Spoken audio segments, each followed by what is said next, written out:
মৌলিক স্বরধ্বনি। মৌলিক স্বরধ্বনি সম্পর্কে জানার আগে আমাদের জানতে হবে মৌলিক স্বরধ্বনি টোটাল কয়টি। আমাদের মৌলিক স্বরধ্বনি হচ্ছে 7টি। ঠিক আছে, 7টি মৌলিক স্বরধ্বনিগুলো একটু দেখে যদি আসি তাহলে আরও বেশি সহজ হয়ে যাবে তোমাদের কাছে। মৌলিক 7টি স্বরধ্বনি হচ্ছে রস্বই, রস্যু, এ, ও, এ, স্বরেও, স্বরেয়া। ঠিক এই সিরিয়ালটা যদি আমরা মনে রাখতে পারি আমাদের কাছে বাকি সব প্রশ্ন, এই পরিচ্ছেদ 6-এর যত প্রশ্ন আছে এই ছকটার উপরই নির্ভরশীল। এই ছকটা যে ভালো মতো মনে রাখতে পারবে তার কাছে পরিচ্ছেদ 6 পানির মতো সহজ। ঠিক আছে, তাহলে এই সিরিয়াল অনুযায়ী আমরা মনে রাখবো মৌলিক 7টা স্বরধ্বনি রস্বই, রস্যু, এ, ও, এ, স্বরেও, স্বরেয়া। আচ্ছা, আমাদের প্রথম যে প্রশ্নটা আছে দেখো, প্রথম প্রশ্নে বলা আছে কি, এ ধ্বনির বিবৃত উচ্চারণ কেবল শব্দের কোন অংশে পাওয়া যায়? আমাদের এ ধ্বনি এবং স্বরেয় ধ্বনি দুইটারই দুই ধরনের উচ্চারণ পাওয়া যায়। একটা উচ্চারণ হচ্ছে সংবৃত উচ্চারণ আর একটা উচ্চারণ হচ্ছে বিবৃত উচ্চারণ। কিছুক্ষণ আগে আমি তোমাদের যে ছকটা দেখিয়েছি দেখো, কিছুক্ষণ আগে যে ছকটা আমরা দেখেছি সেই ছকে স্পষ্টভাবে দেওয়া আছে যে আমাদের এ ধ্বনিটা হচ্ছে কি, একটা এ ধ্বনি হচ্ছে কি অর্ধ সংবৃত উচ্চারণ, অর্থাৎ এ ধ্বনির উচ্চারণটা হয় অর্ধ সংবৃত। ঠিক আছে, কিন্তু আমাদের যে প্রশ্নে দেওয়া আছে, প্রশ্নে কি বলা আছে বলো তো? প্রশ্নে বলা আছে এ ধ্বনির বিবৃত উচ্চারণের কথা। আমরা একটু আগে দেখে আসলাম এ ধ্বনি সাধারণত সংবৃত উচ্চারণ হয়, কিন্তু প্রশ্নে বলা হয়েছে বিবৃত উচ্চারণের কথা। এর দ্বারা কি বোঝানো হচ্ছে? এর দ্বারা বোঝানো হচ্ছে যে এই যে এ ধ্বনিটা আছে সে মাঝে মধ্যে এর মতো উচ্চারিত হয়। তো এই যে এই ধ্বনিটা এর মতো উচ্চারণ হয় সেটাকে সেটার বিবৃত উচ্চারণ বলে।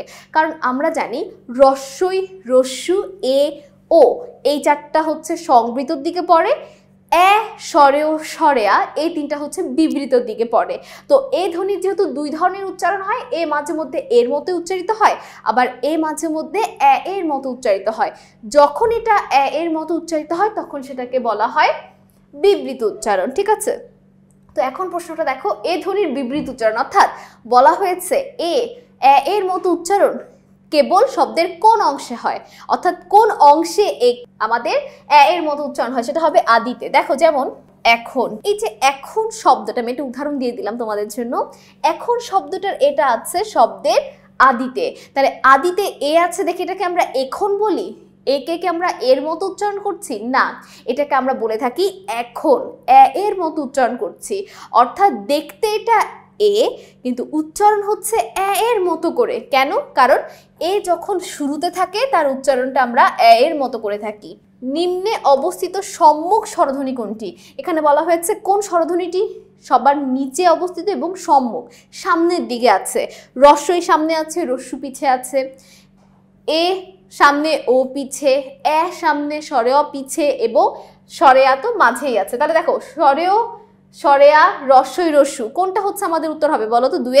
দুয়ের উত্তরটা হচ্ছে কি আমাদের রস্বই, কারণ রস্বই একমাত্র যে আমাদের শব্দের মানে শুরুতে ছিল, সম্মুখে ছিল মাত্র একা রস্বই। বাকি স্বরেও বলো, স্বরেয়া বলো, রস্যু বলো, কোনোটাই কিন্তু সম্মুখ ধ্বনি না।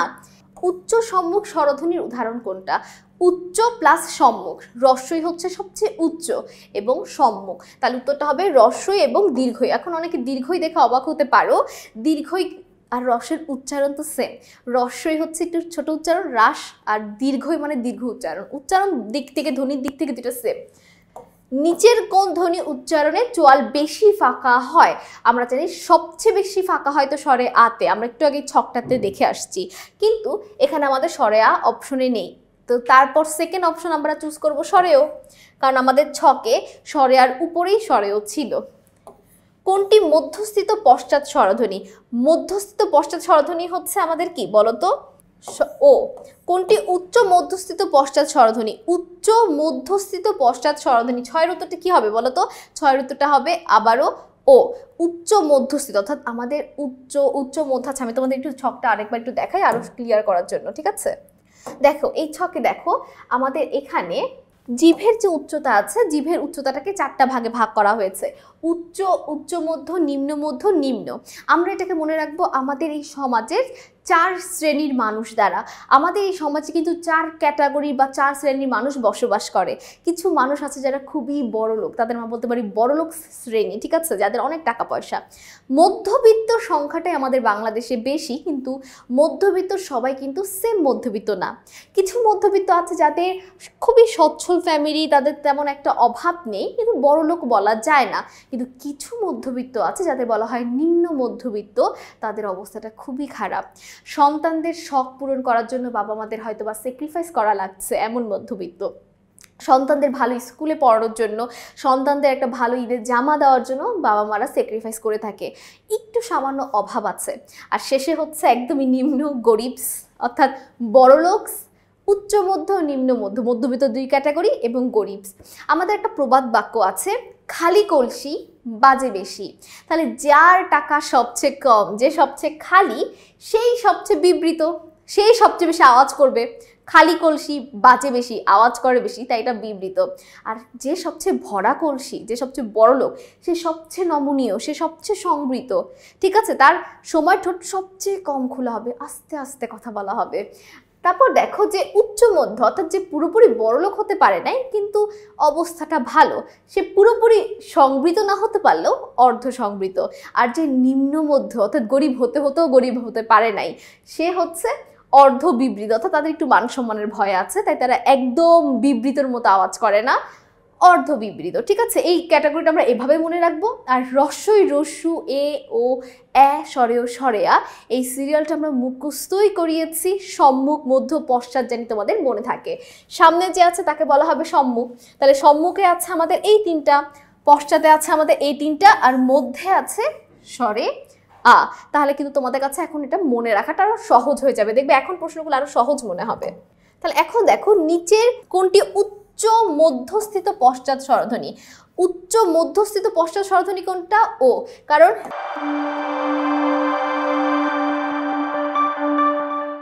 এখানে আমাদের রস্যুটা অপশনে নেই। যদি রস্যু অপশনে থাকতো তাহলে রস্যুটাই আমরা উত্তর দিতাম, কিন্তু এখানে আমরা বলে দিচ্ছি মধ্যস্থিত, অর্থাৎ মধ্যবিত্তর ক্যাটাগরির মধ্যে পড়বে। উচ্চ মধ্যবিত্তর মধ্যে পড়েছে কে? তাহলে আবার বলে দিয়েছে পশ্চাৎ। তাই দেখো উচ্চ উচ্চ মধ্যবিত্তর মধ্যে এও পড়ে, কিন্তু এ হচ্ছে সম্মুখ। আর আমাদের প্রশ্নে যেহেতু পশ্চাৎ বলে দিয়েছে তাই উত্তর হবে ও। উচ্চারণের সময় জিভের কোন অবস্থানের কারণে স্বরধ্বনির ভাগ করা যায়?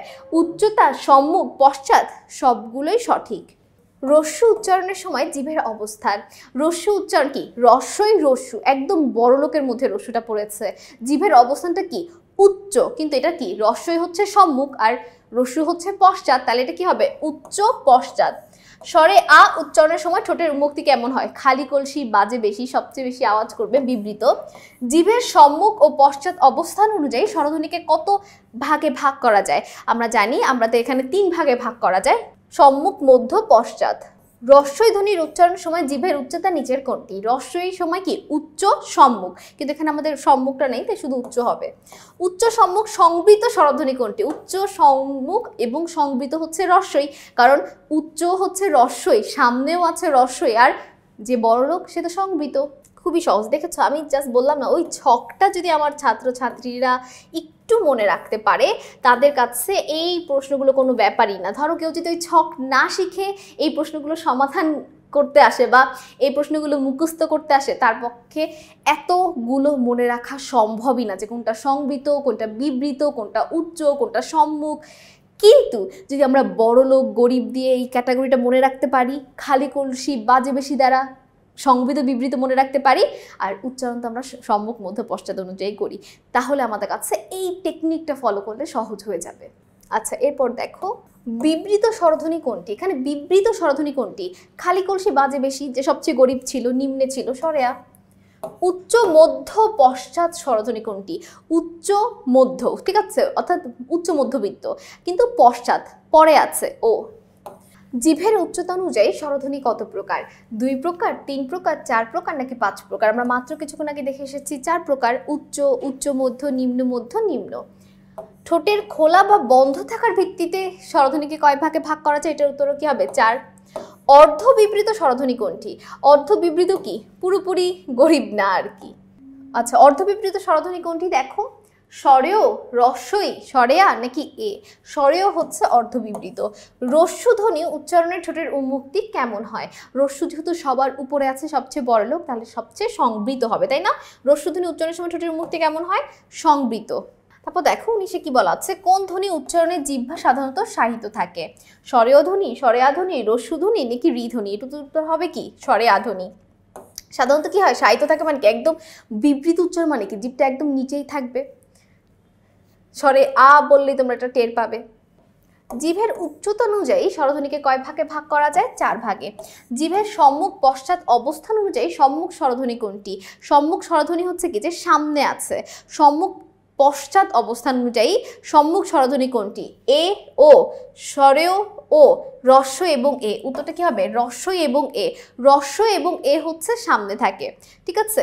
এরপর দেখো, জিভের সম্মুখ পশ্চাৎ অবস্থান অনুযায়ী পশ্চাৎ স্বরধ্বনি কোনটা? শেষে আছে কোনটা? রস্যই তো সামনে আছে, দীর্ঘই হবে না। স্বরেও নাকি এ?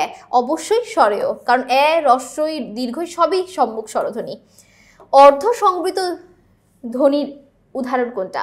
অর্থাৎ উচ্চ মধ্যবিত্ত যারা, ঠিক আছে, মাঝামাঝিতে আছে, মধ্যবিত্তের সচ্ছল অংশ। তাহলে রস্যই রস্য এটা তো বড় লোক, স্বরেও স্বরে এটাও হবে না। এ ও এরাই হচ্ছে কি আমাদের উচ্চ মধ্যবিত্ত, যাদের অবস্থাটা ভালো, সচ্ছল ফ্যামিলি। ওষ্ঠের মধ্যকার ফাঁকের কম বেশির ভিত্তিতে স্বরধ্বনিকে কয় ভাগে ভাগ করা যায়? স্বরধ্বনিকে কয় ভাগে ভাগ করা যায়? 4 ভাগে। সংবৃত, অর্ধসংবৃত, অর্ধবিবৃত, বিবৃত। আচ্ছা, তো সকলকে অসংখ্য ধন্যবাদ। আমি কানিজ ফাতেমা ওয়ার্দা এখানে শেষ করছি। আসসালামু আলাইকুম।